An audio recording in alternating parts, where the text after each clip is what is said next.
This is a great honor for every fan of the Dallas Cowboys. I'm honored to be in the NFL.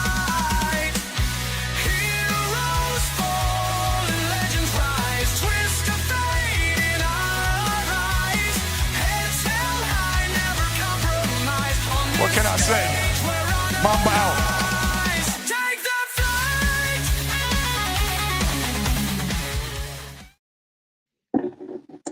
What's up, everybody? It's your boy Jay McLovin on a fast and furious Thursday, mid-afternoon or early afternoon, depending on where you are. Hope everybody's doing well. If you like our content, please give us a like and subscribe on Gonzo Sports Room YouTube page, as well as Elite Sports and Entertainment Network's YouTube page. And our QR code is in the upper left-hand corner for you to get to those destinations. Tony, how's it going? And the floor is yours. Hey, it's going great, man. I just officially finished up all my paperwork. I'm officially retired from Walmart. So that's done. So that's good. So I'm officially done. Just got home a few minutes ago. So that's no one more match or anything like that, Tony. Nope, no more match. Hopefully, Yeah, hopefully I don't get in a situation I have to go back. Even though they said I can come back anytime I want. Yeah, but, understandable. But okay, guys, let's jump right into it. We got some Thursday night football tonight. And I tell you what, 4 or 5 weeks ago, we'd have probably thought, man, this game's gonna suck. But I tell you right now, I think we may have a ball game on our hands. Buffalo is struggling a little bit. Houston's starting to play better. They put the backup quarterback in, Mills, and they're playing better. But the key for Houston's their defense. I mean, they got maybe the best defense in football. That was getting overlooked because their offense was playing so bad and they was getting their butt kicked. But now that they're playing a little better, I think they're 500 now, trying to get back into the hunt in their division in the South, trying to get back into the playoff hunt. So a big game for Houston, probably a must-win, at 5-5 for them. And kind of a must-win for Buffalo. Even I think Buffalo will be a playoff team, but they're in trouble maybe winning that division with New England's schedule. So kind of a must-win for Buffalo if they want to keep up with New England. Jay, your thoughts on this game tonight, Buffalo at Houston? Yeah, absolutely. I will actually be watching it at my old First Sergeant house tonight. And he is a huge Buffalo fan, and he is very irritated to the point I almost call him Frankie Sr. We're pretty much at that level. So that's how you know my Thursday night's going to be if Houston doesn't come up to play. And I need a domination game against Buffalo. Now, do I expect that to happen? Probably not. But when Miami can beat Buffalo, there's hope, Tony. With the mustard seed of faith, God says, that's all I need. And I got a mustard seed of faith because you know why? Here's what I know. What I know is CJ Stroud is missed. Don't get me wrong, man. You can't, Davis Mills is not CJ Stroud. But what I do know about Davis Mills is we have seen him play good games in the past when he's been called upon. This is not his first go around handling this Houston offense in lieu of not having the starting quarterback. So this guy's a serviceable backup. I mean, he's a borderline starter. Quite honestly, I think you threw him over there in the Jets, and he's starting over everybody over there, clearly. Yeah. So, I mean, so even though I know the 49ers have their Mac Jones for backup, Houston also has their Davis Mills. And as long as you got a guy like Nico Collins to carry that shoulder, and you got Dalton Schultz at tight end, and you get a pretty decent offensive line. The only question I always say is that offensive coordinator, since Bobby Slowick left. But I think that they can do it. The weakness of Buffalo is their defense. And also they've had key injuries. Now, I don't know when Ed Oliver's coming back. I think he should be, if he's not back tonight, he should be very close to be coming back on that defense. But the downside to Houston, the only really true weakness I think for Houston is right now that running game. Chubb can only do so much right now. He's more of a short yardage or a goal line kind of guy. You got, Pierce over there, but he's not really done much. Mixon is sorely missed, and I don't know if Mixon's going to make it back, but that really is the weakness in this team is their lack of a run game, if I had to say. So if I was Buffalo, I'd probably exploit that. But other than that, Houston can win this game. If they really pull together, they can win. Jay, it's interesting. First of all, total defense, Houston's number one in the league. Yeah. Total offense, Buffalo's number 2 in the league. So you know you got the class of the Titans there, offense and defense. But the thing that worries me about Houston is just what you just said, the running game. The teams that have beat Buffalo and beat up on Buffalo for the most part has done it running. Miami ran the football down their throat. I think it was like 200 yards rushing. I don't know if Houston has the weapons to do that. So that's my concern. And can Houston score enough points? I think Houston's going to win this game. Jay, I think they'll have to score 20, 23 points at least. And that's with their defense performing well against Buffalo. So I think Houston's got a chance, but that running game, which I think Chubbs has got better over the last few games. So, I mean, I think he's running the football a little better. So they need 80, 90 yards rushing, I think, to be in this game. If they don't have that, if they're held down to 50 yards, I think Houston could be in trouble. Big Glenn, what do you think? I think Houston will be in trouble tonight. After the game that Josh Allen had last week, I fully expect the Bills to come out firing early and often, dominating the time of possession to the point that this game might be like a 34-13 kind of a game, in their favor, and it's going to work. That's a possibility, and that's the thing about Houston's defense, though. They're real strong against the run, and they're pretty strong against the pass. So the defense don't have a big weakness. I think the rush defense is a little better than the passing defense, but not a lot. So I think, again, like Jay said, the offensive line is going to have to do their job, and they've got to be able to rush the football. If not, it could be a long night for Houston. But I think it's going to be a good game. I'm actually looking forward to it. And actually, the last time these guys met was back in October of last year, and Houston did get a narrow win, 23-20 over them guys. But I think the key for Houston is their defense. They've got to keep Josh Allen out of rhythm. They can't let Cook go off, and they've got to have the time of possession. If they can get the time of possession and control that and control their and have their defense control that offense, that's really where it's going to come in, and that's a tall order to ask of that team. Yep. Yeah.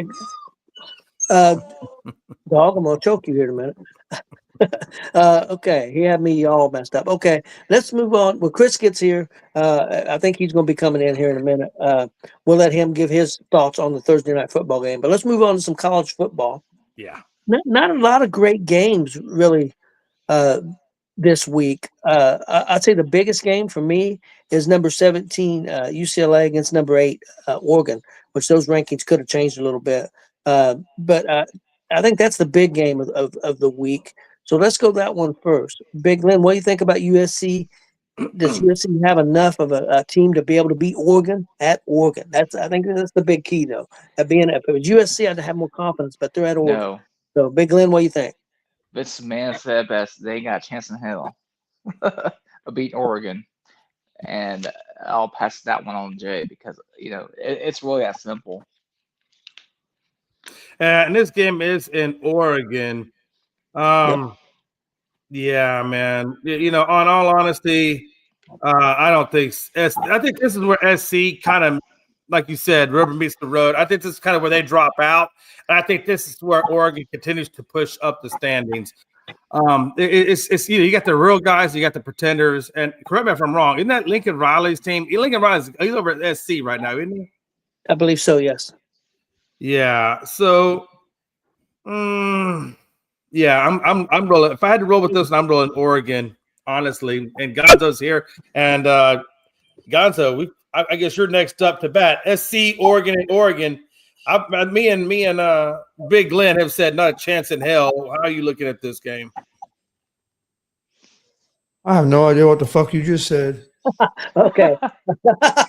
all I heard was USC, Oregon, USC. Okay. Seth Shekatash. Okay. He must have just got on. Okay, we're talking college football, and the first game we're talking about, Chris, is USC at Oregon.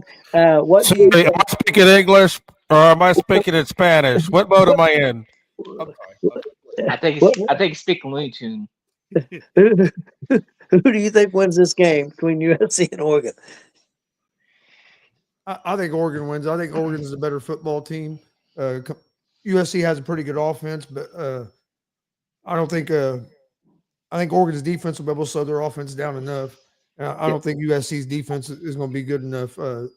Oregon has that good young quarterback in Moore, who's been playing well, and I think Oregon's a little bit better than what they're ranked in my opinion.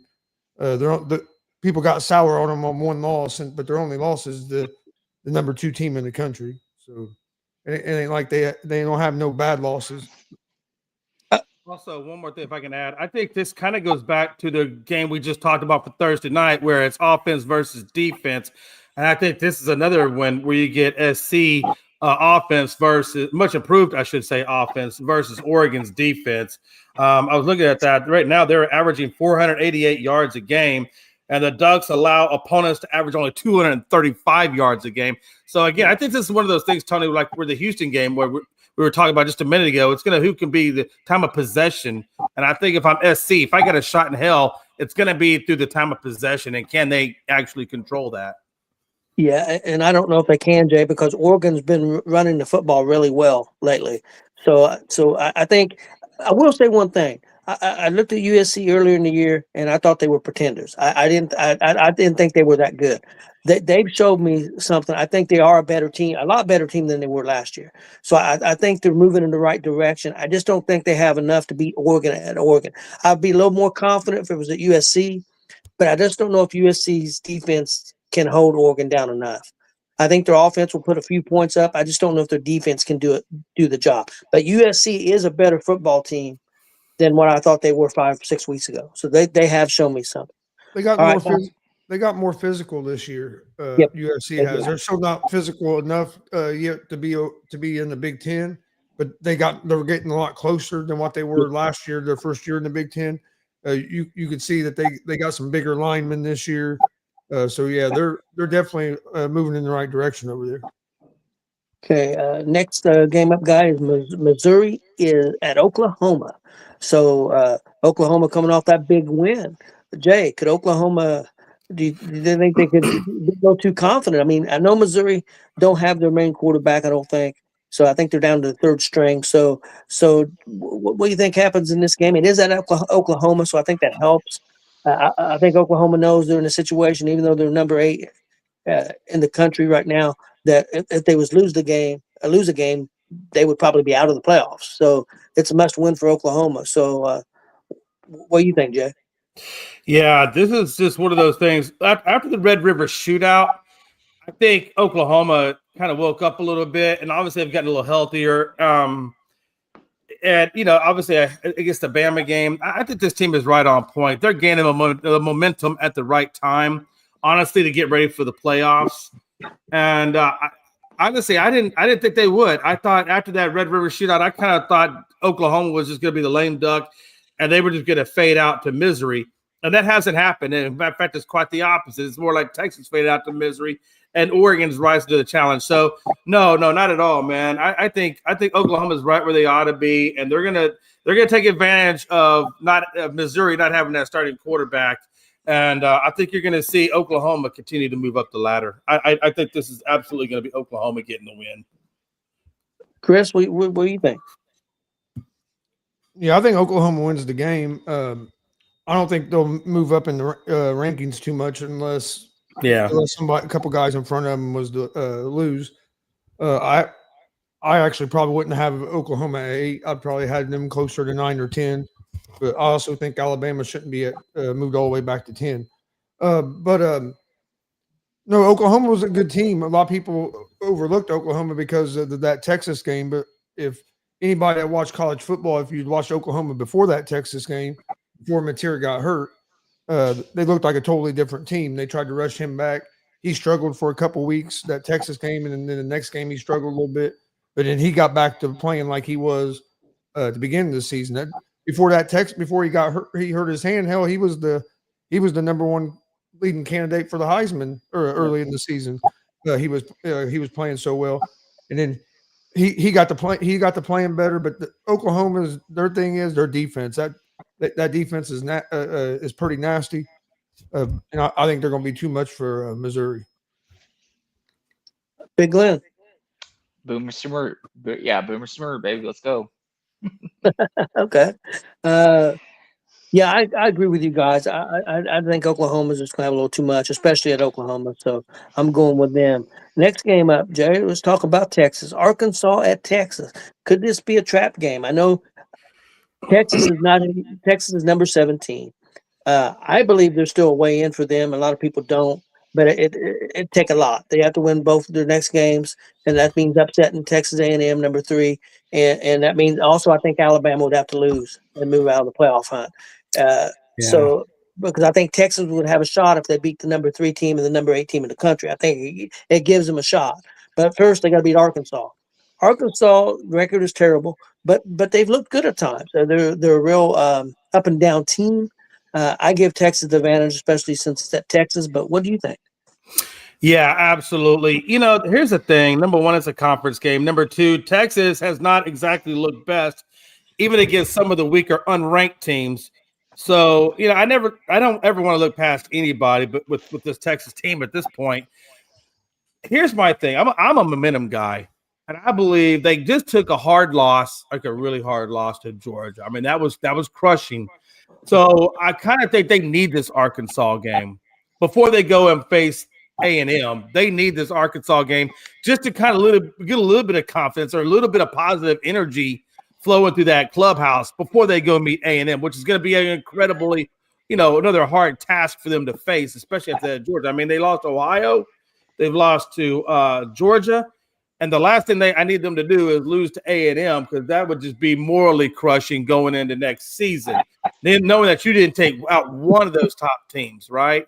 Or at least make it close. Now, the Ohio game was somewhat close, but still, I mean, they need this game. Texas needs Arkansas to get them somewhat back in the right mindset to go face A&M. So, trap game, I don't know about that. To me, this is a momentum game or a momentum opportunity for Texas. And I think this is another way for Archie to kind of get back in the rhythm. But that defense, that's what killed them against Georgia, was just silly things. You come off the field if you give a touchdown, you don't get the onside kick. Defense has got to go back out. That defense can't keep doing back to back to back and think that you're going to be okay, because they're not. They're going to be exhausted. I think Georgia exhausted that defense. And so I don't want them to overlook Arkansas, but again, you don't want to underlook them either. So yeah, I could something bad, but no, this is a momentum game for Texas, I think. Big Glenn, what do you think? I hate to say this because I know Jay's a Texas fan, but the way that they finished that fourth quarter on last Saturday, man, the slide is going to continue for Texas, and I think Arkansas gets it done. Oh, upset time. Chris, what do you think? I think Texas wins the game, but I like Arkansas to cover the spread. The spread's at 8.5 points, and I think this will be a close game. Texas hasn't been really blowing a lot of teams out this year. Most of their games have been close games. So yeah, I think Texas wins, but I do like Arkansas to keep it close and cover the 8.5 points. If I was going to bet this game, I'd take the Arkansas and the 8.5. I could see this being like a field goal game, maybe a 7-point game, somewhere around there. You guys got a couple more games here. Next one, well, I'm not sure if Pittsburgh ranked anymore, but we got Pittsburgh at Georgia Tech. Big game for Georgia Tech. They're trying to stay in the playoff hunt. I think they still got a good shot with their maybe possibly win their conference. Chris, what do you think about Pittsburgh at Georgia Tech? I was trying to find the spread on it. This game's going to be interesting because both teams still have a lot to play for.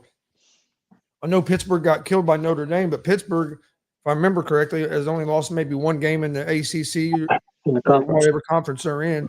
If they beat Georgia Tech, if they win out, they can still make their conference championship game and still have a chance to get in the playoffs. So for both these teams, this is an important game. I wanted to go with Pittsburgh on this game, but it's hard for me to after the way they looked against Notre Dame last week. Georgia Tech, if they can run the ball, that's the thing with them, is stopping the run, not just the running back. Their quarterback can run the ball real well. but I'm gonna go with Pittsburgh here. Uh-oh. And then just so you're tracking, the spread is 2.5. Really? So it's, Yeah. then it's going to be a close one. I think Georgia Tech's a better football team. I'm a little bit surprised the point spread's that close, to be honest. But I'm going to go Georgia Tech. Jay, what do you think? Now I'm going to stay with Georgia Tech. Again, I think Georgia Tech has a chance to really, definitely make the playoffs, and this is just another block for them to get in there. They're 9-1. So I'm gonna roll with Georgia Tech on that. I'm not gonna go away from that one. I think Georgia Tech surprised me a little bit this year. I didn't know they were gonna be as good as they are, to be honest with you. I didn't have them pegged, so yeah. Big Glenn. Georgia Tech wins this. I feel like they got a good enough team that they can maybe slide in the playoffs. Okay. And the last game I had, guys, this is Jay's one of his most overranked teams, one of his favorite teams, BYU. They play Cincinnati. Now, this could be an interesting game, guys. This is at Cincinnati. I think Cincinnati's got a shot against BYU. I really do.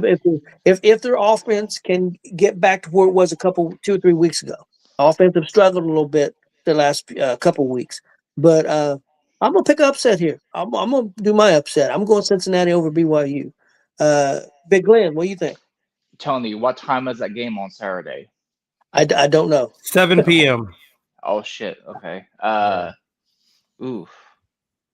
I'm going Cincinnati. Okay. Chris. Is the game at BYU? No, That's it's Cincinnati. Cincinnati. I will choke you.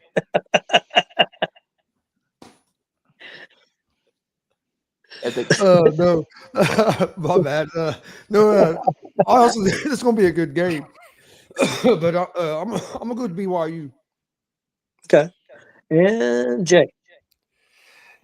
No, I'm going. Actually, I'm going to go Cincinnati on this one. I think for Cincinnati to do it, they're going to have to basically. I think if I saw their thing right, it was Martin has 900 yards on the season. I think Walker has 652 in the run game. So BYU is going to have to do a lot of time of possession since they're not going to have the home crowd behind them. Since in Cincinnati, I think BYU is going to have to run the ball a lot, whereas Cincinnati is going to have to pass the ball a lot more.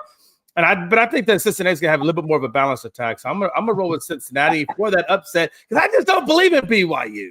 I just don't. And see, the reason why I love Mormons. Yeah, the reason why I picked Cincinnati is because BYU is used to playing them late ass games, even with it being 7 o'clock. Here in the East Coast, that's still 4 or 5 o'clock their time. So that's still early compared to what they usually play. Do you think the weather could affect them? Being in Cincinnati, it's probably going to be at that time of night. It's probably going to be down in the 40s. Do you think that could be a factor? Yes, it could. I think it could favor Cincinnati, honestly. Okay, guys. We're going to hopefully Chris is still there. Going to go back and let him give his prediction for Thursday night football tonight. Buffalo, we'd already done that, but we're going to let you go back and give your prediction for Buffalo and Houston tonight before we go to some hot seat questions. I think it's going to be I think it'll be a good game, but I like the Bills. I think they're getting back on track. The Bills got to be able to run the ball. The Texans has the best defense in the league, so we'll see if how that holds up tonight. But even though I do kind of think that the Texans' offense is playing better with Mills at quarterback than what they were with Stroud, I just think Buffalo has a little bit of momentum coming in after last week, and I look for them to build on that. Yep. Okay. Well, guys, let's go to the hot seat questions, and they're mixed up this way. I got some different ones. This one is I'm going to go to Chris first. Your favorite all-time football game? Any, me, college, NFL. Your favorite game? That's pretty. That'd be two. First one would have to be the 06 Super Bowl, watching the Colts beat the Bears to win the Super Bowl. But then the other one would be Monday Night Football, Colts versus Tampa Bay Buccaneers. Tony Dungy going back to Tampa for the first time to play against the Bucs after becoming the Colts coach. Colts was down by like 21 or 28 with like 4 minutes left in the game, and came back and won that game in overtime. I'll never forget watching that game. That's a game a lot of people went to sleep because they thought the game was over. Woke up thinking the Colts had lost. Dad was one of them. He woke up that morning thinking the Colts had lost the game. But yeah, them two would probably be my two favorite that I've watched. Them are going to be my two, but I'm going to pick a different one since I'm going to go the Colts come back when they beat New England. Yeah, that one would be right up there too. That was the AFC Championship game. I'm going to go with that one. What about you, Jay? Yeah, my favorite one was a national title between University of Texas and SC. That was the one where Vince Young put the game on his back and actually looked like an amazing quarterback. I mean, that was all Vince Young. That whole national title was all Vince Young. And if Vince Young doesn't have the kind of game that he had, Texas doesn't get it. And that was against Pete Carroll right before he went to go coach over with Seattle. And that's been a hot minute. But yeah, that was my favorite Texas game when we beat SC. And I just liked how Vince Young. If it wasn't for him, we were losing that game. Okay, Big Glenn, what about you? I have a couple. Obviously, the New England Colts AFC Championship in 2006. The other one is Colts Chiefs 2015 playoffs against when Andrew Luck had that captain comeback thing in the end zone where he recovered his own fumble and went to the end zone. Then I would say probably my Cowboys won. It's been a while since we had a good one, so I'll probably go Super Bowl 30 against the Steelers. Oh, that was O'Donnell was the quarterback. Yeah, and was it Neil O'Donnell, right? Yeah, Neil O'Donnell. Yeah, I remember that game. And Brown picked off O'Donnell like 3 times and stuff. Man, it was funny as hell. Another one I'll say real quick, guys, just to piss off Frankie, is the Giants New England game where that Giants made that crazy ass catch, and the Giants upset New England. New England was undefeated, and Giants beat them in the Super Bowl. So I said that just up for Frankie. Next up, guys, this is a pro wrestling question. It's 2-part. First of all, when you was a kid, if someone mentioned pro wrestling, who would be the first person you think of? And then now, if somebody mentioned pro wrestling, who would be the first person you would think of? Big Glenn.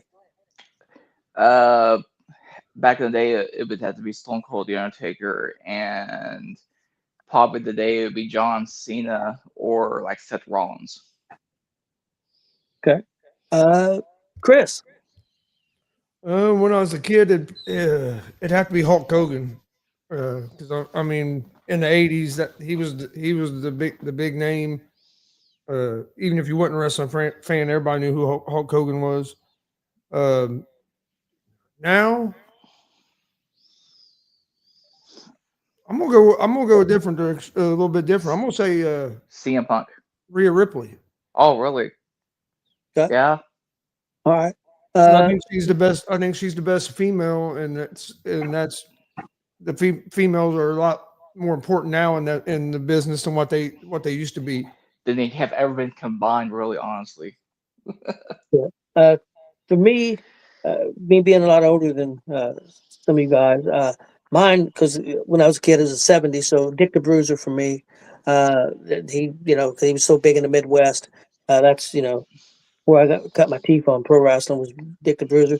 And then for me right now, I'm going to say Cody Rhodes, the Cody Rhodes story.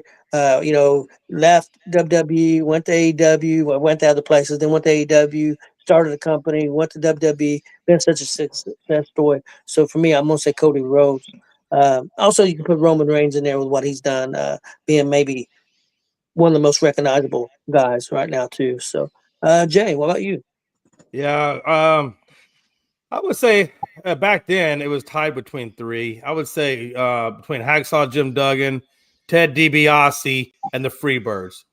Those are my favorites. There's like 8 Freebirds, so that's about 8 people you just named off. Yeah, it would have been the original Freebirds back in the day. I don't know their damn names. I just remember the damn things. So You know what sucks though with you TBI's going in being overload right now. Hold on, Big Glenn.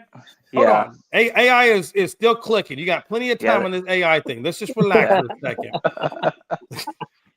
I wonder if that AI is in your bed. No, we're gonna go that direction. No, you don't want to do that. No, we're not doing that.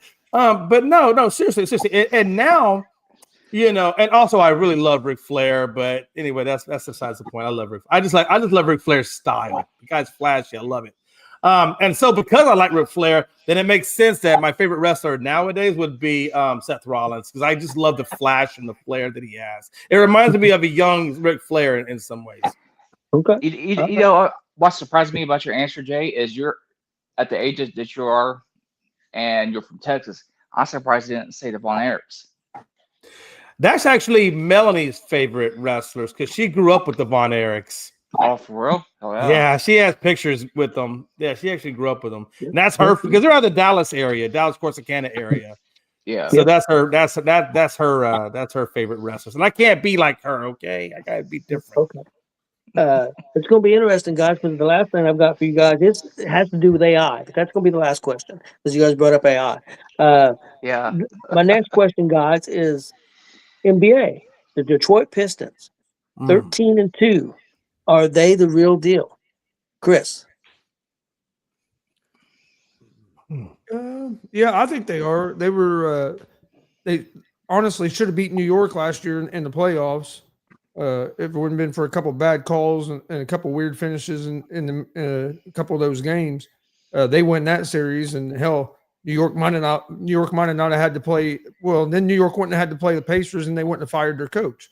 So hell, Thibodeau might still have a job if the Pistons would have finished off last year. Yeah, maybe. But no, Pistons were showing that they were coming last year, and so far this year they look like they've really put it together. And with the other injuries, and that you've had the teams in the East and stuff, I expect them to be right there competing for the East at the end of the season. Yeah, I agree. I think Cleveland came kind of out of nowhere last year with the season that they had, and how they dominated that division and won the division. I think we could see the same thing with the Pistons this year. But one thing I like about Pistons over Cleveland, at least Cleveland last year, I don't know about this year, we'll see. But I think Pistons is a tougher team. I think they're physically tougher than what Cleveland was last year. So I think the Pistons are a real deal, and I wouldn't be shocked if they don't win that division, guys. It wouldn't surprise. I agree with you. I think the Pistons are tougher, but I don't think it's physically. I think they're mentally tougher. Yes. Jay. Yeah, when you look at this Pistons team, first of all, Cade Cunningham is balling out. I've seen him have a couple of 30-point games, a 46-point game. I mean, he's definitely coming into his own. And Gonza really kind of took my reasoning mainly behind it. What they did last year in the playoffs against the Knicks, even though they didn't get it, we all know they really should have got it. And so you take that, you put it into this year, and they've only got 2 losses, and the loss was to Chicago, only by 4, and to Cleveland. Now, Cleveland kind of put it on them a little bit, right? 116 to 95. That 21 blowout is really the only one. But everybody has a game like that, right? Sometimes you go left sometimes. So I don't really count that as too much. Because they got wins over the Sixers. They got wins. Matter of fact, they got 2 wins over the Sixers.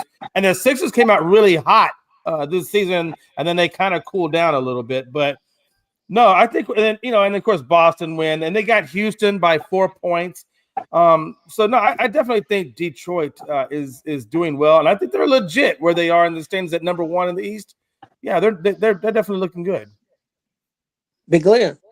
They're legit, but they got some stuff to work on before they get to the playoffs. They played the Pacers the other night, and there was times of the game where they was looking like ass, but they still won the game by a lot, though. So there's some things, but it's still early in the season. It's not even Thanksgiving yet, so they got time to improve and be that top dog in the East, like we think they can be. The team that looks real scary right now is OKC Thunder. Yeah. Oh yeah, they're plus 175 to win it again. So yeah, they're looking phenomenal. I tell y'all, don't sleep on the Rockets though. Hey, we're looking good right now. I love my Rockets, man. Okay. Next, guys. This is the matchup you would have loved to see. Any sport, but I want it to be a matchup that has never happened for like it could be basketball. You could say the 1977 Lakers against the 1987 Celtics, just for an example. Something like that. It could be baseball, football, a matchup you would love to saw that never happened. And I'll do mine first. Mine would have been at his prime, Mike Tyson against a prime Muhammad Ali. Oh shit. That's what I would. Yeah. That's what I would have loved to see. Chris, what about you? Matchup. I'm gonna go with the. I'm trying to think the exact year, but it'd been the San Francisco 49ers with Joe Montana against the Indianapolis Colts and Peyton Manning. Because them are in my opinion, two of the best quarterbacks that's ever played in the NFL. They were two of my favorite players. Two of the best receivers. Two of the best receivers with Rice and Harrison. I think that'd have been a great matchup that we never got to see football wise. You get to see two of the best quarterbacks go at it like that. Okay, Big Glenn. Ooh, that's a good question. I want to see either one of the Colts years between 04 and 06. You can really pick any because they had a great offenses at those times versus the 85 Bears. Okay, That would be one hell of a game. Yep. Yeah. It would have been interesting maybe to see whatever team you think New England had that was the best go up against the 85 Bears. That would have been interesting too. Jay. Yeah, I got a couple. One is if it was going to be boxing, I would love to see Lennox Lewis or even Evander Holyfield. Maybe more Evander Holyfield. I love his technical skill. I would like to see Evander Holyfield in his prime go up against Tyson Fury in his prime and see who comes out the winner of that one. I think that would be phenomenal. Secondly, I would probably take either the 71 Cowboys or the 95 Cowboys because both of them, from a statistical speaking, were probably the best of those Super Bowl years, and I'd put them up against any one of Tom Brady's New England teams. Okay. I would love to see that. I have one more. Okay. Prime Michael Jordan Bulls team against a prime LeBron James. Ooh, hell yeah! So we can watch DJ crush them, and then that would end the debate once and for all. Okay. You know what? Take away all of mine. I'm going with Chris. Hell yeah! That's a good one. But which Bron team do we want? Maybe we want the Heat because he had Yes. Wade and Bosch. Prime Wade Bosch Heat versus I think that would be the best one. That 2012 Heat. Let me ask you this. Let's say the Heat team.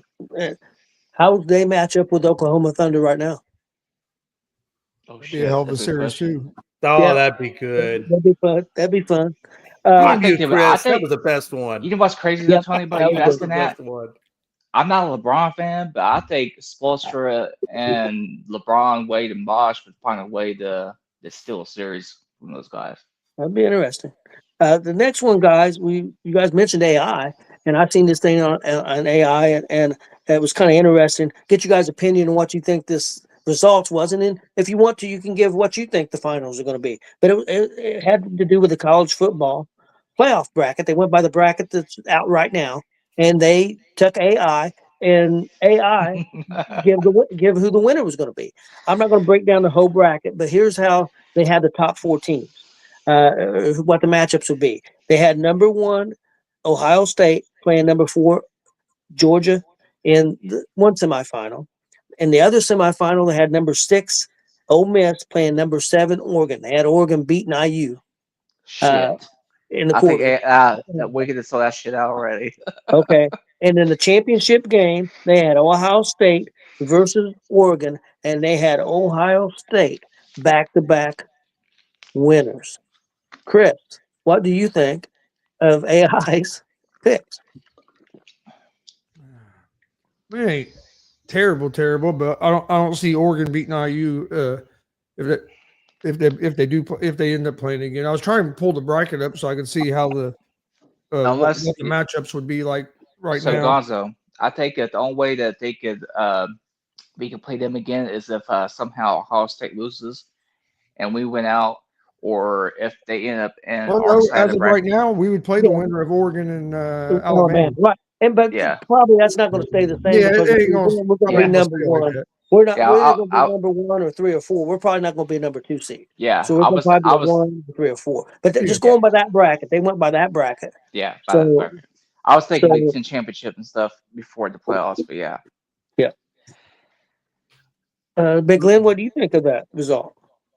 I can see it on the Ohio State winning it back to back because they're good. They're good. We know they're good. But Uh, the IU thing, we can just toss that shit out. The way the bracket is now, I would go with a rematch of the Big Ten championship game, Ohio Ohio State, State and IU for the national championship. Yeah, and that's possible. It's we've not seen it impossible. before with the SEC. So Yep. Jay, what do you think?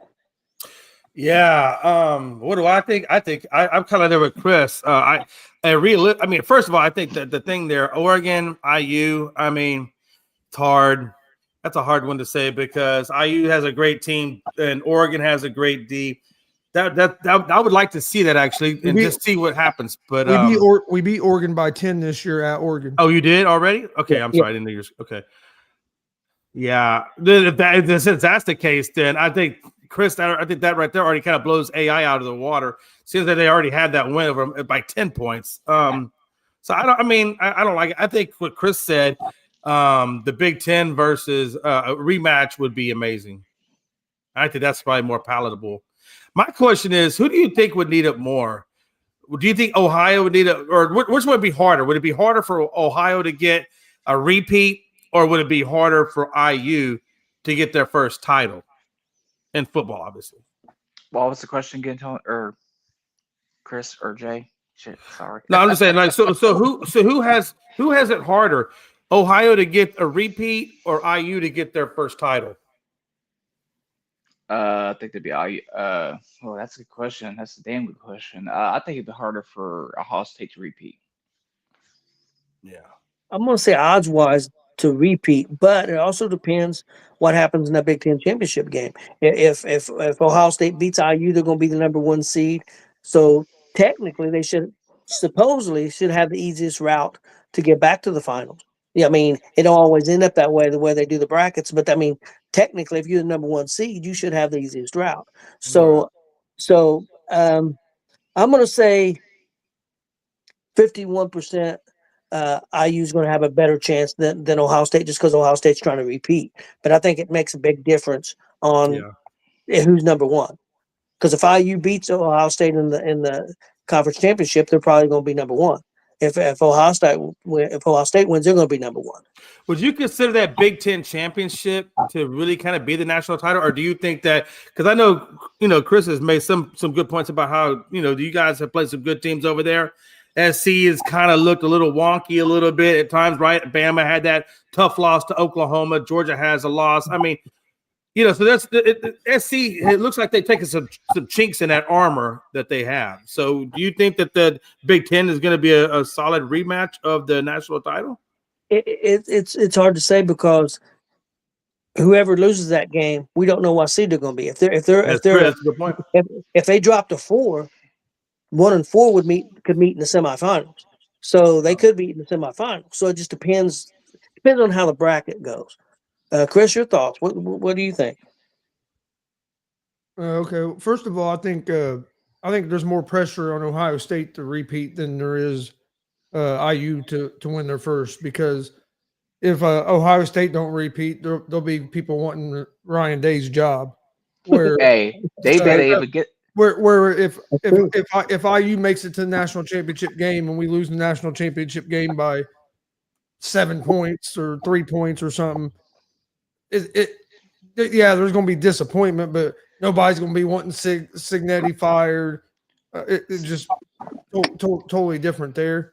You know what's crazy? Honestly, if you look, you almost get a better draw if you're the 4 or 5 seed the way they do this bracket, because they put the one Power 5 is going to be 5, and then the other highest ranked non-Power 5 champion is going to be 12. And if you're the 4 seed, you play the winner of that game. Yeah, your next game you have the number 1 seed. But you have the easiest route to get to the semifinals out of anybody by being the 4 or 5. But no, I could see it being IU and Ohio State. But right now, to me, I think the best team in the SEC is Georgia. And you know what's crazy? Yeah, though? I agree with that. With 100. what you're saying about Jim Day's, or not Jim Day's, but Ryan Day's the pressure on his job is the simple fact of his pressure on his job may start as soon as next weekend if they lose to Michigan for the 6th time in a row. Yeah. Hey, nothing against Daybor with Alabama. I mean, obviously, I think he's a great coach. But Kirby Smart for Georgia, I think Kirby Smart, nothing against Signet. I mean, Signet is an amazing coach too, but I think Kirby Smart is the best, in my opinion, is the best coach to come out of that Nick Saban tree. That guy is just smart. I think the way he calls games is incredible. In my opinion, I think Georgia, Ole Miss, and Alabama are the best 3 teams out of the SEC. I agree with that. Yeah. I mean, the reason I say that is because Texas A&M don't have they beat Notre Dame. Yeah, I'll give you that. You have a good point. That's the only win they've got. I mean, Texas A&M is going to have the opportunity to prove it, so we'll see. Right. And that really is right. And I think if you talk about pressure, Big Ten, I think it's Ohio State, IU, and Oregon. And that's it. I think Oregon's right up there, and I think Oregon's a real good football team. I know some people got sour on them because of their one loss, but they lost to a team that nobody's been able to beat this year. I just wonder how much pressure is on A&M because, to your point, right, their restrictive schedule hasn't been as tough as some others that are out there. And I'm wondering how much you got to imagine they're under a lot of pressure to justify, where they're ranked at because everybody wants to tear them down. Nobody's giving them respect. Certainly, nobody on this panel is giving them respect. And I got to agree with you. I'm not mad at you for your opinions because they're valid opinions. But so I think from a respect level, this game is about as big for A&M as it is for IU to get their respect. Well, it's kind of what IU went through last year. Nobody respected IU. Absolutely. And don't get me wrong, Texas A&M was more of a football school than what IU was. But right now, that Texas A&M, other than Notre Dame, who Notre Dame ain't played a great schedule, Texas A&M ain't played nobody. So they still got a lot to prove. And they barely got by South Carolina last weekend. So, well, I tell you what, though, and again, the next biggest task for Texas is A&M. So I'm really curious to see how that game turns out. But I also am very excited to see the Big Ten championship between IU and Ohio because I want to see what this IU team really is. Are they really as good as what everybody's saying they are? I want to see this, and I think that's probably the biggest test they're going to have. Don't you think? Hey guys, I'm going to step out and let you guys close out the show because I've got to leave. But everybody have a good day. Hey, before you go. Make sure you look both ways before you go across the crosswalk. Both ways, okay. Tony, not left. Both ways. Okay, I will. See you tonight, man. Yep. What up, Frankie? What's up, Frankie? What's going on, boys? Doing good, man. So let me ask you this: we've been talking college football in the hot seat questions, and who do you think has the more pressure, Ohio or Indiana in the Big Ten championship, if it should stay that way, which I'm pretty sure it will?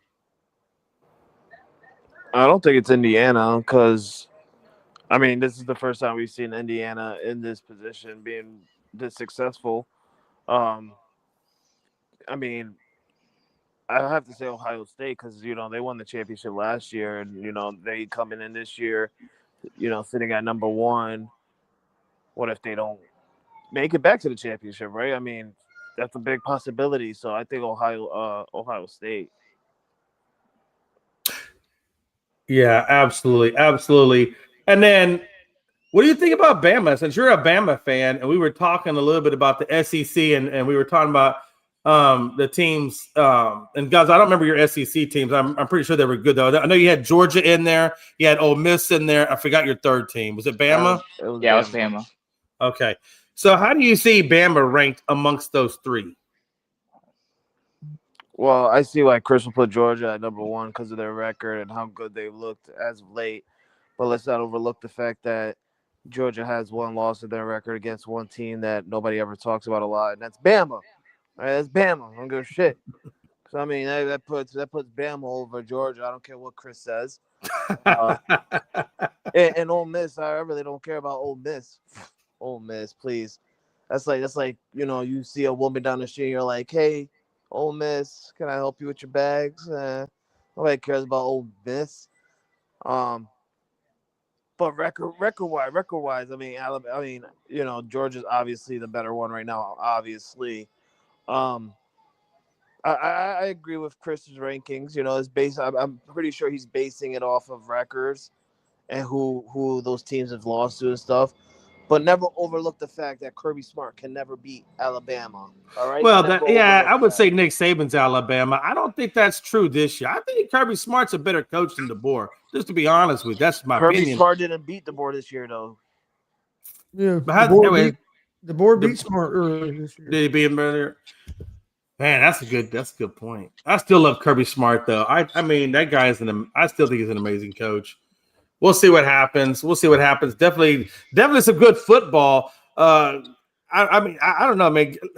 The SEC is going to be good, but I really am looking forward to that Big Ten championship game. Let me ask you a question. So we're talking about Ole Miss real quick. Lane Kiffin has been speculated to leave, stay. Nobody really knows what Lane's going to do. Do y'all think that's putting any pressure on SC or not pressure? Do you think that's a distraction for Ole Miss dealing with Lane Kiffin? I don't think so. Just because he's dealt with this before, other schools when he's been offered jobs, and I've seen a couple interviews with him. He had an interview yesterday on McAfee where he had his running back sitting right beside him as he was talking about it and stuff.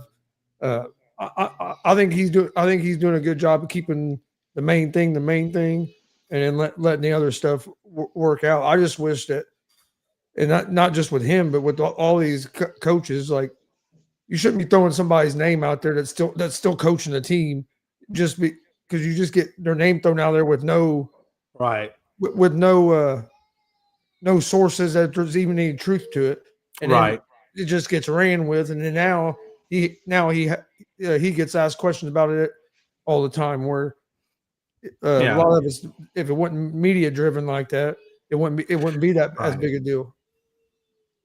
Oh, absolutely. I got a question for Glenn. Let me ask you a question, Glenn. A minute ago, we were talking about matchups you'd like to see, and I thought of a matchup for you, Glenn. Now, it has been widely speculated that you're half Cowboys and you're half Colts.